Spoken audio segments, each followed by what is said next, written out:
आज हमारे पास है XPG का कोर रिएक्टर 850 वाट का पावर सप्लाई। सो अगर आप पीसी बिल्ड करने के प्लान में हैं तो इतना वाटेज तो आपको चाहिए ही होगा भविष्य में, क्योंकि एटलीस्ट 30 सीरीज का GPU आप लेंगे एंड फ्यूचर में भी अगर आप अपडेट करते हो तो 40 सीरीज में ही अपडेट होगा मिनिमम। तो उसके लिए इतना पावर सप्लाई तो लगेगा with some extra buffer, but I guess 40, 70 and plus में इतने में काम नहीं बनेगा अगर आप ओवरक्लॉकिंग के बारे में सोच रहे हैं तो। एंड XPG का ये power supply one of the best option है विद फ्यू रीजंस। पहला तो इट्स 80+ गोल्ड अप्रूव्ड, वैसे इससे कोई खास फर्क पड़ता नहीं है। सो 80+ गोल्ड मींस ये अप्रॉक्स 87% एफिशिएंट रहेगा जब आपके पीसी में 20% लोड या फिर 100% लोड रहेगा तब, एंड 90% एफिशिएंट रहेगा जब 50% लोड पे रहेगा आपका पीसी। इट ऑल्सो मीन्स कि रिसीव्ड किया हुआ इलेक्ट्रिकल एनर्जी को ज्यादा मात्रा में यूजेबल पावर में ये कन्वर्ट करता है and less heat and less waste of energy के साथ ज्यादा लंबा लाइफ भी आपको देगा। For example it's only generate 47 degree temperature on full load. So it's a good sign कि ये पावर सप्लाई एक बढ़िया एंड जिम्मेदार आइटम है आपके पीसी बिल्ड के लिए। ऑल्सो ओनली 2% लोड में भी ये अप्रॉक्स मोर देन 70% ज्यादा एफिशिएंट है। दूसरी अच्छी बात, as per cultist.network website, XPG core reactor इनका सिंगल रेल के टायर ए लिस्ट में आता है। ये वेबसाइट कुछ इलेक्ट्रिकल इंजीनियर एंड PSU वालों के ग्रुप से मिल करके बना है जो प्रोफेशनल है एंड इन सबको वो टेस्ट करते हैं एंड बेस्ट से वर्स्ट PSU के कैटेगरी में उन सबको बांटते हैं। इनका सबसे best PSU are listed on tier A, जिसमें अपना XPG कोर रिएक्टर भी एक है। फिलहाल तो आगे बढ़ते हुए इस पन्नी को पढ़ा जाए अनबॉक्सिंग के नाम पे। वैसे बॉक्स काफी बड़ा एंड चमकीला है। सो इसमें आपको मिलेगा पहला तो ये स्टिकर जिसको माथे पे लगा के XPG की भक्ति दिखाने की जरूरत नहीं है। दूसरा ये यूजर मैनुअल काफी भारी एंड मोटा बुक के समान है। इसमें शायद आपको XPG के कीबोर्ड से एलियन चिप तक का मैनुअल मिलेगा, इसके साइज के हिसाब से तो मुझे यही लग रहा है। नेक्स्ट ये स्पेशल पाउच जिसमें आपको सारे केबल्स मिलेंगे आपके PSU का, बिकॉज ये PSU फुल्ली मॉड्यूलर है एंड इट मींस वही वायर लगाओ जिसकी जरूरत है आपको। इसमें एक भी वायर अटैच्ड नहीं मिलेगा। इसमें आपको कई केबल्स मिलेंगे with very solid braided cable design. So सारे केबल्स बिल्कुल सेफ रहेंगे इसके अंदर एंड लॉन्ग लाइफ भी रहेगा। इसमें आपको 20+4 पिन मदरबोर्ड कनेक्टर,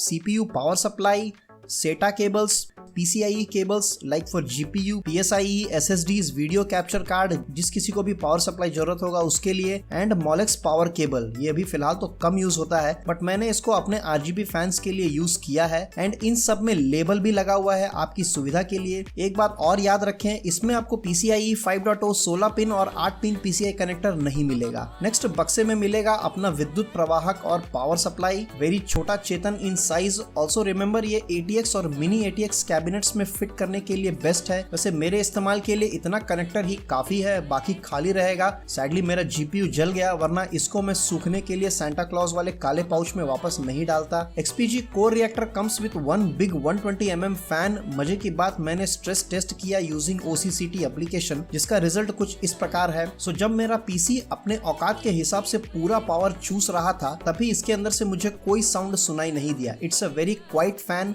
ऑल्सो ये 50% लोड तक 660 RPM पे ही चलता है। उसके बाद एज पर लोड ये बढ़ता है and it's compatible with the alternative sleep mode thanks to the less than 150 ms power okay delay time. So ये दोनों मिल करके आपके बिजली बिल में कम हिस्सेदारी निभाने के लिए इसमें डाला गया है। फ्यू मोर खासियत, इसके अंदर उपलब्ध सारे कैपेसिटर 100% प्रीमियम जापानीज कैपेसिटर्स हैं। ये साइबरनेटिक्स से भी सर्टिफाइड किया गया है for its efficiency and noise level. इसके साथ साथ ये 8 कंडीशनल प्रोटेक्शन के साथ आता है जो इसको और भी ज्यादा रिलायबल बनाता है। एंड बहुत बड़ी बात, इसमें आपको 10 साल का वारंटी मिलेगा। It's really very long time. 10 साल के बाद हो सकता है एलियंस भी यहाँ पृथ्वी पर घूमते नजर आ जाए आपको। ये PSU आपके काम आ सकता है even for 4070 Ti build with Core i9 13th generation CPU, but अगर आप ओवरक्लॉक करने के प्लान में है तो ये आपके काम नहीं आएगा। कई सिचुएशंस में GPU approx 2.5 time extra power draw करते हुए पाया गया है compare to its original defined value, but still मेरे हिसाब से एटलीस्ट 100 वाट एक्स्ट्रा लेकर के चलना ही सही है अपने बिल्ड में। क्या पता कब मूड सनक जाए तुम्हारा। वैसे फिलहाल मैंने अपने पीसी को XPG कोर रिएक्टर से अपडेट कर दिया है क्योंकि पिछले वाला मेरा PSU was very dangerous and जैसा कि मैंने कहा ये मॉड्यूलर है, इसलिए मेरे पुराने डॉक्टर ऑक्टेवियस से मेरा पीछा छूटा एंड ये सिंपल साधारण PSU मेरे हाथ लगा है एंड इसको एडजस्ट करने के लिए भी कम स्पेस चाहिए होगा, जो कि सच में बहुत रिक्वायर्ड था मुझे। वैसे मेरे पीसी के करंट कॉन्फ़िगरेशन के लिए मैक्सिमम 400 या 450 वाट का PSU भी इनफ है, बट स्टिल मैं फ्यूचर में अपग्रेड तो जरूर करूंगा, इसके लिए मैं आज से ही तैयारी शुरू कर रहा हूँ। सो ओवरऑल ये एक reliable and efficient power supply है फॉर योर पीसी बिल्ड, आप इसको जरूर कंसिडर करें। फिलहाल मार्केट प्राइस के हिसाब से इस PSU का अप्रॉक्स प्राइस है 9200, जो कि अभी सेल प्राइस है। ये थोड़ा कॉस्टली आपको लग सकता है बट कई फीचर्स के साथ आता है। आपके फ्यूचर का पीसी बिल्ड एकदम सेफ रहेगा इसके साथ में, ये बात आप याद रखिएगा, जो कि एक बहुत बड़ा फैक्टर है पीसी बिल्ड के लिए, क्योंकि कंपोनेंट्स काफी क्रिटिकल एंड कॉस्टली होते हैं। इसके दो और मॉडल्स भी आते हैं 650 एंड 750, अपने पीसी के टुकड़ों के हिसाब से चुन सकते हैं आप इन सबको। सो आज के लिए बस इतना ही। Hope you learn something new today. If yes then please like, share and subscribe. Thanks for watching.